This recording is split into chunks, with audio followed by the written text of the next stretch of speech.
기업이 국제화되었다는 말은 어떤 의미일까요? 어떤 단계로 국제화가 진행되고 있을까요? 국제기업과 다국적 기업은 어떤 차이가 있을까요? 이번 영상에서는 이와 같은 주제를 다뤄보려고 합니다. 끝까지 시청해 주시기 바랍니다. 국제경영과 다국적 기업을 비롯하여 다양한 경영학 관련 강의 영상을 받아보실 분은 지금 구독해 주시기 바랍니다.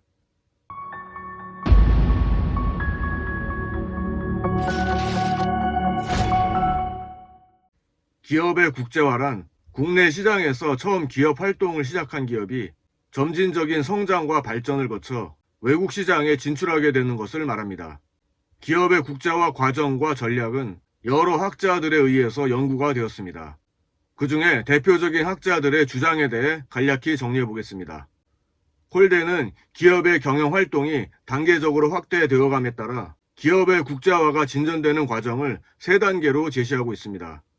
1단계는 제품의 수출, 2단계는 현지의 판매 및 저장 시설 확충, 3단계는 해외 직접 투자에 의한 현지 직접 생산의 과정을 거쳐 기업 조직을 확대 발전시킴으로써 국제화되어 간다고 주장했습니다.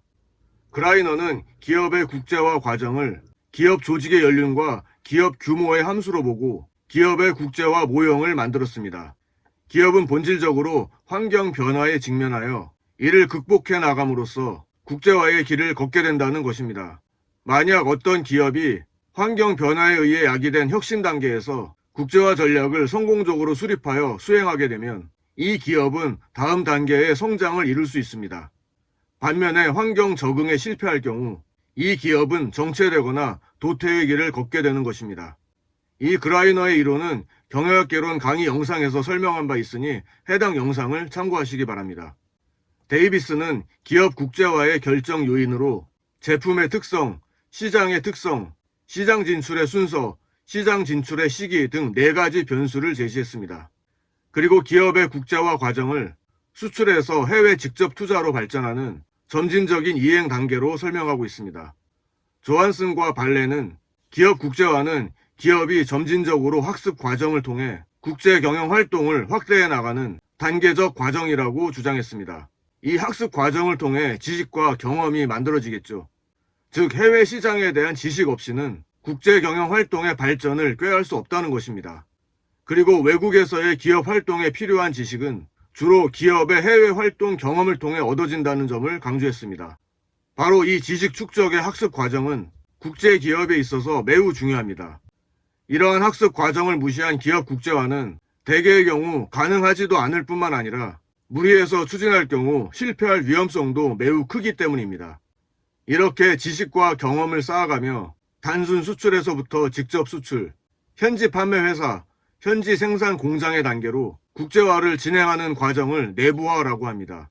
이 기업 내부화에 대해서는 따로 영상 제작을 통해 한 번 더 정리해 보겠습니다. 다음으로 카비스길은 미국과 유럽의 여러 기업들을 대상으로 기업 국제화 과정과 전략을 연구하여 5단계로 제시했습니다. 1단계는 국내 마케팅 단계로서 기업이 생산하는 제품이 아직 국제 경쟁력을 갖추고 있지 못해 국내 시장에서의 마케팅 활동에 집중하는 단계입니다. 2단계는 수출 시장 탐색 단계로서 내부 시장에만 머물러 있지 않고 수출 시장을 탐색하는 단계입니다. 3단계는 수출 시장으로의 실험적 진출 단계입니다. 수출 시장에 대한 적절한 타당성 조사가 끝나면 실험적으로 수출하게 되는데 이때는 주로 간접 수출의 형태로 단기적인 이익을 추구하게 됩니다. 4단계는 간접 수출에서 직접 수출로 형태를 바꾸어 적극적인 수출 전략을 취하는 단계입니다. 이 단계에서 기업은 수출 물량을 증대하고 새로운 시장을 개척하려고 노력하게 됩니다. 마지막 5단계는 국제기업 단계로서 마케팅의 효율을 도모하기 위해 보유 자원을 국내 시장과 해외 자원에 적절히 배분하여 사용하게 됩니다. 동시에 마케팅 능력을 최대한 발휘하여 기업 국제화의 장애 요인을 극복하게 됩니다. 이 카비스길의 주장을 중심으로 다음 영상에서 국제화 과정에 대한 내용을 정리해 보려고 합니다. 이제 설명드릴 학자는 보르첼입니다.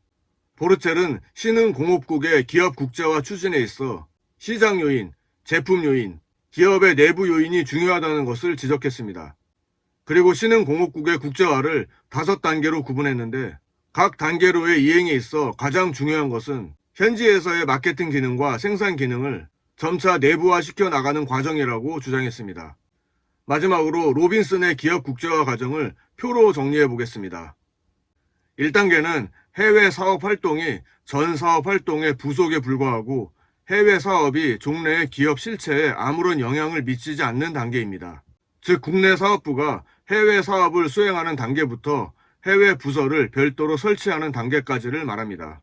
다음 2단계는 해외 사업 활동이 전 사업 활동 속에서 상대적인 독자성과 상호 의존성을 획득하고 기업의 사업 활동에 질적인 변화를 미치는 단계입니다. 이 단계를 로빈슨은 국제기업이라고 하여 사업 내용도 수출 중심에서 현지 생산 중심으로 변화하며 통상적으로 국내 사업과 해외 사업이 분리되는 경향이 기업 조직면에도 반영되는 단계로 설명했습니다. 3단계는 전 사업 활동에서 차지하는 해외 사업의 비중이 매우 커져 국내 시장은 세계 시장의 하나로 간주되며 사업상 국내와 해외의 구별이 없어지는 경향을 보입니다. 로빈슨은 이 3단계를 다국적 기업이라고 하여 경영자가 이윤의 극대화를 성취하기 위해 경영 자원을 배분함에 있어 전혀 국경을 의식할 필요가 없는 특징이 있다고 설명했습니다.